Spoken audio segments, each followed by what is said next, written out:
Assalamu alaikum la team amateur, j'espère que vous allez bien. Votre débrief dans un instant. Liverpool qui s'est incliné aujourd'hui sous le score de 3 buts à 0. Je dis bien 3 buts à 0 aujourd'hui face à Nottingham Forest. Franchement, j'ai envie de dire cette équipe de Liverpool, officiellement, ils sont en crise. Ils sont en crise. Je sais que les supporters de Liverpool vont nous dire ici des choses. Ils vont essayer de se fâcher, mais c'est votre problème. Parce que moi, actuellement, là où je parle, à ce moment du championnat, cette équipe de Liverpool, c'est désastreux de se dire que dans cette équipe, rien ne va plus. Rien ne va plus. Ils sont à 7 matchs, 6 défaites et 1 victoire. Et cette victoire, malheureusement, j'en veux à cette équipe du Real Madrid qui les avait donné espoir, et aussi à Aston Villa. Parce que cette équipe de Liverpool, on s'en souvient, en début de saison, ils ont investi des centaines de millions d'euros pour s'attirer des services de Florian Wirtz, de Ekitike et de pas mal de joueurs. Donc aujourd'hui, je viens en début de championnat, ils mettent 5 victoires. On se dit que cette équipe de Liverpool est revenue pour encore faire de ce championnat pour conserver son titre. Mais depuis le mois d'octobre, on constate que cette équipe de Liverpool, rien ne va plus. Rien ne va plus. 6 défaites en championnat, c'est terrible. 20 buts encaissés. Ils ont 20... Mais c'est incroyable cette équipe de Liverpool, ce qui se passe depuis le mois d'octobre. Ils ont encaissé 6 défaites. On a vu face à Aston Villa que tout allait bien. Ils ont fait un clean sheet. Là, on se disait, et la semaine suivante, ils sont venus face au Real Madrid. Ils ont gagné. Donc là, tu regardes cette équipe de Liverpool, tu vois, ils ont enchaîné 2 victoires d'affilée. Et peut-être même cette victoire face au Real Madrid va les relancer. Mais il s'est passé rien du tout de cela. Ils sont partis à Manchester City. Ils ont encaissé là-bas 3 buts à 0. Avec une charnière centrale, Konaté et Virgil van Dijk.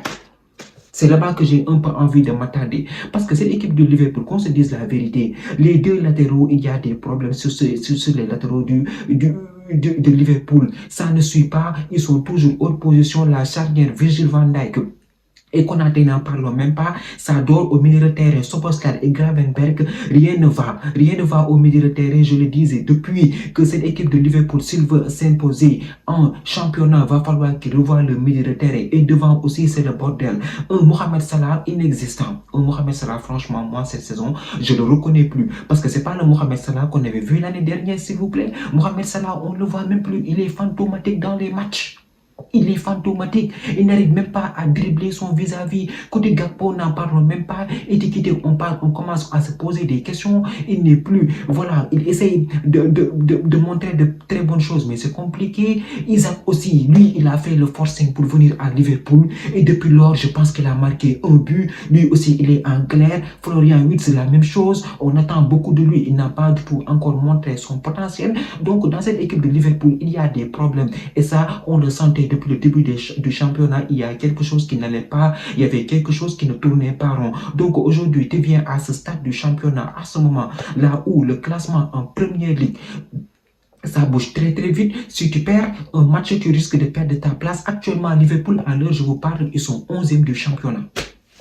Manchester United est devant eux. C'est compliqué pour vous dire que 20 buts encaissés, 6-0 encaissés en 2 matchs, c'est trop pour une équipe de Liverpool. C'est trop pour une équipe de Liverpool qui, à mon humble avis, a une charnière centrale terrible, qui encaisse beaucoup. Aujourd'hui, malheureusement, Alisson Becker est revenu de blessure. Il encaisse 3 buts. Qui rabaisse le moral. Moi, je ne comprends pas les 3 buts que Liverpool a encaissés. Comment? Mais je me pose des questions. Le 3e but, c'est du grand n'importe quoi. Virgil van Dijk est battu. Il n'y a pas quelqu'un qui peut suivre l'action pour empêcher Endo, si je ne me trompe pas, de mettre le but avec au passage un magnifique arrêt de Alisson Becker. Le 2e but, n'en parlons pas. Il y avait 7 joueurs de Liverpool dans la surface. Le gars, il a fait la passe en retrait. Il n'y avait personne pour couvrir. Il n'y avait personne pour aller voir pour aller prendre le 2e ballon. Ils ont encaissé des buts, bêtes des buts que si tu regardes le match, tu te dis que cette équipe de Liverpool, ils ont des problèmes. Il va falloir qu'ils se réveillent. Ça dort actuellement. Il y a des échéances qui vont arriver. Il y a de gros matchs qui vont venir. Actuellement, si ce n'était pas cette victoire du Real Madrid, c'est là que j'en veux au fait au merengue. Ils ont perdu face à Liverpool, face à une équipe de Liverpool qui est malade. À la fin du match, j'avais de la peine pour Arne Slot. Vous aurez pu le regarder son visage dépité. N'en parlons même pas de Virgil van Dijk qui avait le seum. Il avait dit que les joueurs doivent se regarder dans la glace, lui en premier. Et aujourd'hui, on a vu encore une fois Arne Slot. Il est parti en conférence de presse. Il a dit que c'est ma faute, c'est moi qui gère, c'est ma responsabilité. Donc moi, j'en viens ici pour dire que c'est vrai que l'entraîneur, c'est lui qui met les choix des bons joueurs sur le terrain, mais aussi les joueurs, ils doivent prendre leurs responsabilités, ils doivent assumer sur le terrain et sortir de très bonnes performances. Aujourd'hui, cette équipe de Liverpool a mis 20 tirs dont 3 cadrés. Les 17 tirs, ils sont passés où? Je ne comprends pas, 75% de possession, 93% de précision de passe, ils n'ont pas du tout réussi à marquer. Ils ont eu 8 corners et 0 hors-jeu, ils n'ont pas du tout réussi à faire la différence. Donc, de ce fait, c'est très compliqué actuellement pour cette équipe de Liverpool qui est 11e au classement et qui, je pense que, voilà, il a 11 points de retard sur le leader Arsenal. Et pour moi, on est au mois de novembre. Le temps, on n'a pas le temps, ça passe très vite. Et pour moi, j'ai envie de dire que cette équipe de Liverpool est hors course pour garder son titre en PL. Donc voilà, c'est vraiment débutant de voir cette équipe de Liverpool qui est dans une telle galère, qui n'arrive pas à s'en sortir et qui n'a pas de solution pour s'en sortir. Et là, il va falloir vite se ressaisir parce qu'en semaine, ils vont jouer la Champions League et la semaine suivante, et le week-end, ils vont aller jouer le championnat. Donc voilà ce que je pouvais dire de cette équipe de Liverpool. De l'autre côté, je pense que Chelsea a fait la bonne opération du week-end pour l'instant parce qu'Arsenal doit jouer demain face à Tottenham. Cette équipe de Enzo Maresca, franchement, c'est une équipe très très séduisante, une équipe de Chelsea qui arrive à maintenir la cadence face à Arsenal et qui enchaîne des très bonnes performances. Je rappelle qu'ils n'ont pas Cole Palmer.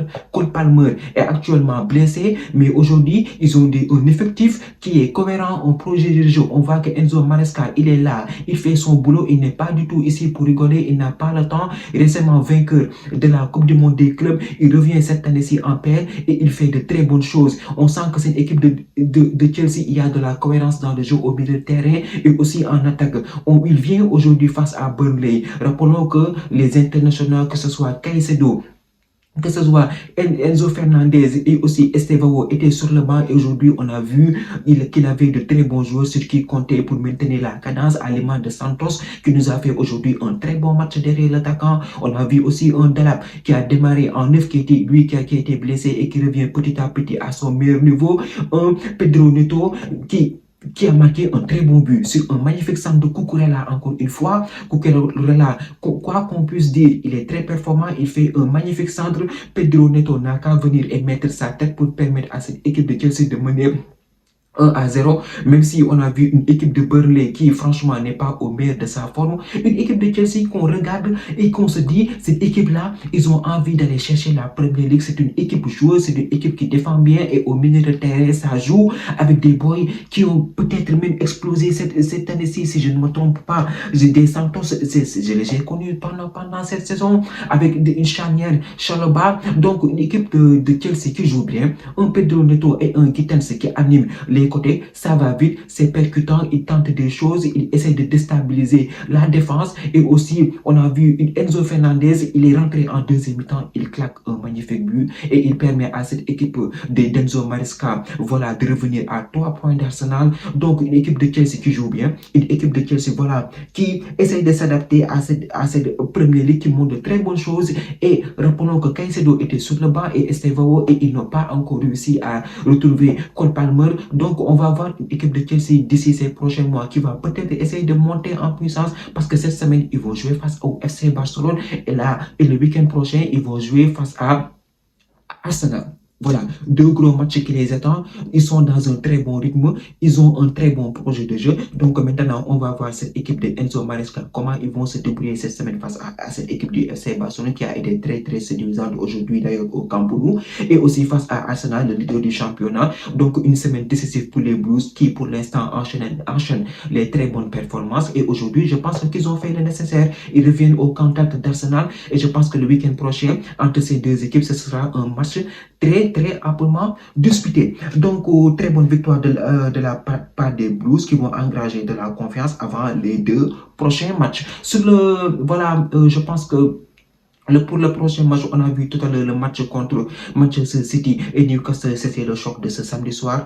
Un match très très animé, franchement, un top rencontre de football où les deux équipes, voilà, on a Newcastle qui réussit à s'imposer face à Manchester City dans les derniers instants de la rencontre, je pense 15 minutes ou 10 minutes avant la fin de la rencontre. Mais franchement, un bon match de football, on a assisté aujourd'hui avec un premier mi-temps qui a été très très animé. Là où j'en veux à ces deux équipes, c'est qu'en premier mi-temps, on méritait 2 à 3 buts.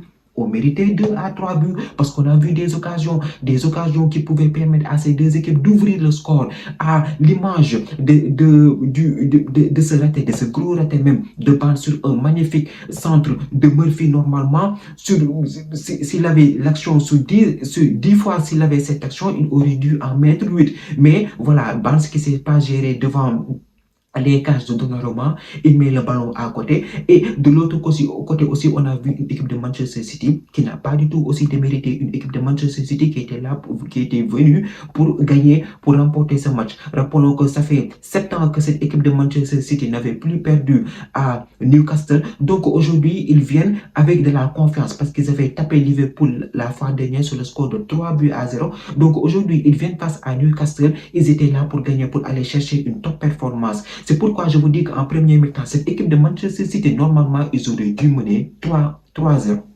Peut-être même 3-2 ou bien 3-1. Parce que Erling Haaland a eu un face-à-face qui ne s'est pas géré.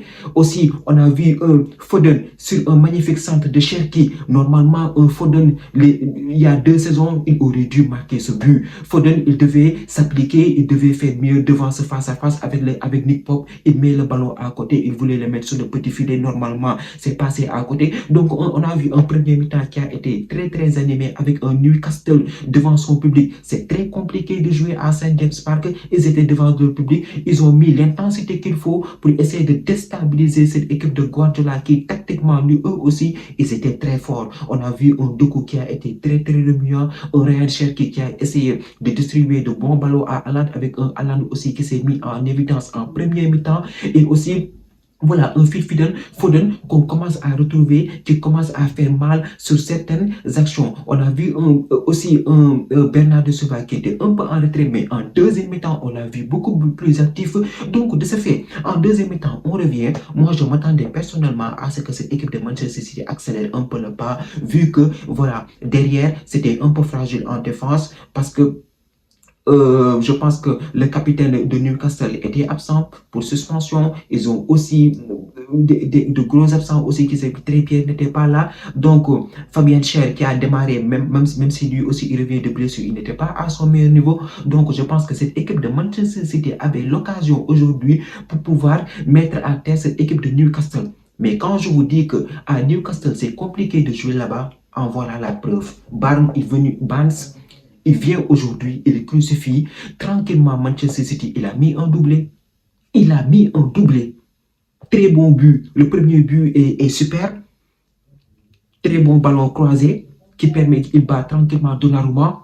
Même pas 2 minutes, je ne sais pas, même pas 3 minutes. Égalisation de Manchester City qui a continué. Je pense qu'après le premier but, cette équipe de Manchester City a continué à se découvrir, a continué à attaquer. Ils ont créé des actions, un corner. On voit Ruben Dias qui égalise. Donc, on s'attend ici à un fin de match d'enfer. On joue 5 minutes. Barnes qui vient, qui accentue le score, qui met le deuxième but. Avec là aussi, j'en veux un peu à la défense de Manchester City. Ils ont concédé une double occasion. Même Voltomade, il a été très très percutant lui aussi en premier mi-temps. Il a eu 2 grosses occasions qu'il a ratées. Mais aussi, dans le deuxième but de Newcastle, il a sauté sur qui? Ruben Dias. Et là, la défense de Manchester City, ils ont regardé Barnes contrôler le ballon, se mettre en position et pouvoir frapper et voilà donner la victoire à cette équipe de Newcastle qui aujourd'hui a fait une très grande performance. J'ai envie de saluer aussi Guimarães, Tonali et aussi voilà Joelinton au milieu de terrain. Ils sont impeccables. Franchement, ces trois-là, ce sont les tauliers de l'équipe.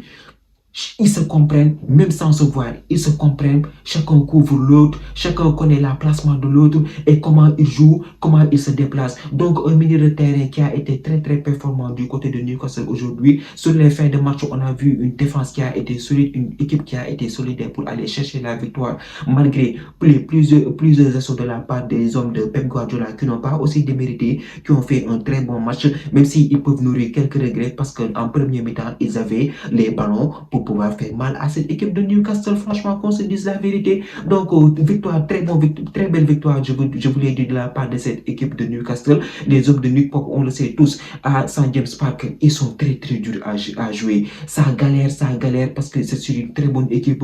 Donc, victoire méritée de la part des hommes de Nick Pop qui aujourd'hui font l'essentiel et qui remontent dans le classement. Manchester City qui n'a pas du tout bougé au classement, il est toujours troisième en attendant les matchs qui vont se jouer demain. Et je pense qu'il y a pas mal d'équipes derrière qui peuvent avoir une occasion de remonter sur le classement. Donc, une saison de Premier League qui est très serrée.